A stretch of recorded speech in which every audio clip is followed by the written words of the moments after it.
Hello everyone, welcome to my channel. Kavya ఒక 10 సంవత్సరాల పాప, కార్తిక్ 7 సంవత్సరాలు. కావ్య కుదురుగా ఉంటుంది, కార్తిక్ మాత్రం అలా కాదు, చాలా అల్లరి చేస్తాడు.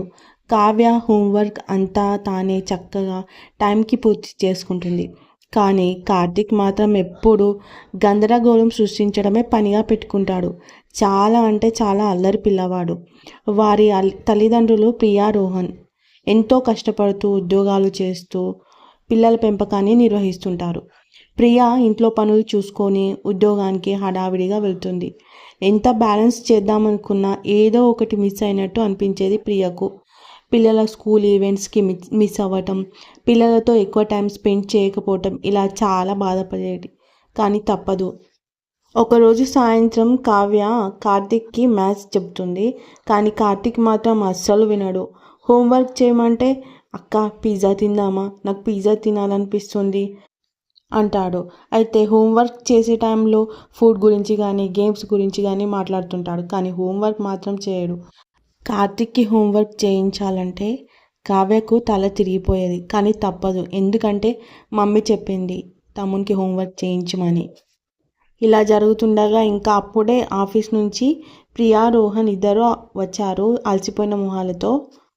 రోహన్ కార్తిక్ని, నాన్న స్కూల్ ఎలా జరిగింది, అంత మంచిదేనా అని అడుగుతాడు. హా డాడ్, అవును చాలా బాగా జరిగింది, నాకు సోషల్లో B+ కూడా వచ్చింది అని చెప్పేసి అంటాడు. అయితే కావ్య, ఇవాళ మ్యాథ్స్ టెస్ట్ జరిగింది కదా, దాని సంగతి ఏంటి అంటాడు. జరిగింది బాగానే జరిగింది అనుకుంటూ కార్తిక్ అక్కడి నుంచి ఎస్కేప్ అవుతాడు.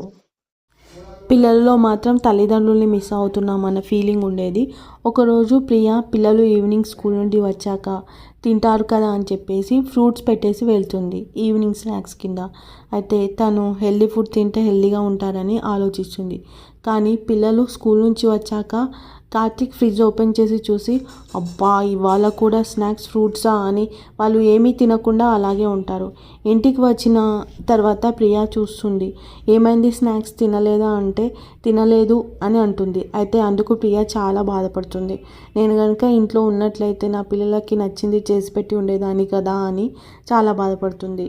ఇంకా రోహన్, ఇదంతా తప్పదులే, మనకు మామూలే కదా, అయినా నువ్వు వాళ్ళ హెల్త్ గురించి ఆలోచించి ఫ్రూట్స్ పెట్టావు కదా అని చెప్పేసి ఏదో సర్ది చెప్తాడు. అయితే నైట్ కావ్య ఏడుపు మొహం పెట్టి అటువైపు తిరిగి కూర్చుంటుంది. కావ్య వాళ్ళ అమ్మ అడుగుతుంది, ఏమైంది నాన్న అలా ఉన్నావు అని. అమ్మ, ఎప్పుడు మీరు బిజీగా ఉంటారు, నేను స్కూల్లో ఏదైనా చేసినా మీకు చూపించడానికి మీరు రావటం లేదు, మాకు మీ సమయం కావాలి అని చాలా బాధగా ఏడుపు మొహం పెట్టి అంటుంది. దానికి ప్రియ చాలా బాధపడుతుంది. అయితే నెక్స్ట్ డే మాత్రం వాళ్ళిద్దరూ ఉద్యోగానికి వెళ్ళకుండా హడావిడిగా ఉండే మార్నింగ్ని కూల్ మార్నింగ్ చేసేసారు.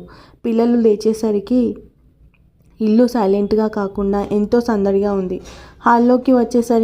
హాల్లోకి వచ్చేసరికి మమ్మీ డాడీలు వంటగదిలోంచి గరిటెలు పట్టుకొని బయటకు వచ్చారు. పిల్లలిద్దరూ షాక్ అయ్యారు. పిల్లలు, మేము ఈరోజు ఆఫీస్కి వెళ్ళటం లేదు, ఈ రోజంతా మీతోనే గడుపుతాం అని ఆనందంగా చెప్పారు వాళ్ళిద్దరూ. పిల్లలు కూడా, అవునా, నిజమా, మేము నమ్మలేకపోతున్నాం అని అన్నారు. అయితే ఏం చేద్దామన్నాడు కార్తిక్. మనం పిజ్జా ప్రిపేర్ చేద్దామన్నాడు రోహన్. అప్పుడు కావ్య ఏమందంటే, నిజమా, మీరు పిజ్జా ప్రిపేర్ చేస్తారా అన్నాడు. అవును, పిజ్జా ప్రిపేర్ చేస్తామన్నారు. అయితే కార్తిక్ ఏమన్నాడంటే, మమ్మీ బ్రేక్ఫాస్ట్లో నేను పిజ్జా తినొచ్చా అంటే, తినొచ్చు, ఖచ్చితంగా తినొచ్చు అని చెప్పేసి అన్నాడు. ఇంకా కావ్య మాత్రం మనం కుకీస్, పాప్కార్న్ అవన్నీ చేద్దాం అని చెప్పేసి అందన్నమాట.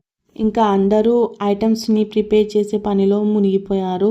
ఇంకా వాళ్ళ డైనింగ్ టేబుల్ నిండా సాస్లు, పిండి, ఇంకా కార్తిక్ చేతుల నిండా కెచప్లు, ఇంకా చేతులకి చీజ్తో పాటు వాళ్ళ కిచెన్లో వెజ్జీస్, ఇలా ఇల్లంతా గందరగోళంగా ఉండటంతో పాటు వాళ్ళ ఇంట్లోని ప్రతి రూపం కూడా హ్యాపీనెస్తో నిండిపోయింది. వాళ్ళు చాలా ఆనందంగా అన్ని ఐటమ్స్ ప్రిపేర్ చేసుకొని వాళ్ళు చక్కగా మ్యూజిక్ పెట్టుకొని నలుగురు చాలా బాగా డ్యాన్సులు వేశారు. ఇంకా ఆ రోజంతా చాలా హ్యాపీగా గడిచిపోయింది. పిల్లలలోని ఆనందాన్ని చూసి వాళ్ళిద్దరు పేరెంట్స్ కూడా మనం వీక్కి ఒక్కసారైనా ఇలా హ్యాపీగా ఎంజాయ్ చేయాలని చెప్పేసి అప్పటి నుంచి డిసైడ్ అయ్యారు. ఇంకా ఆ రోజు నుంచి వాళ్ళు వీక్లో ఏదో ఒక రోజు పిల్లల కోసం కేటాయించడం ప్రారంభించారు. పిల్లలు కూడా చాలా హ్యాపీగా ఉందమ్మా అని అన్నారన్నమాట. మీలో ఎంతమంది ఈ స్టోరీకి రిలేట్ అయ్యారు కామెంట్లో చెప్పండి. వీడియో నచ్చినట్టయితే ప్లీజ్ లైక్ చేయండి, అట్లనే సబ్స్క్రైబ్ చేసుకోండి. Thanks for watching.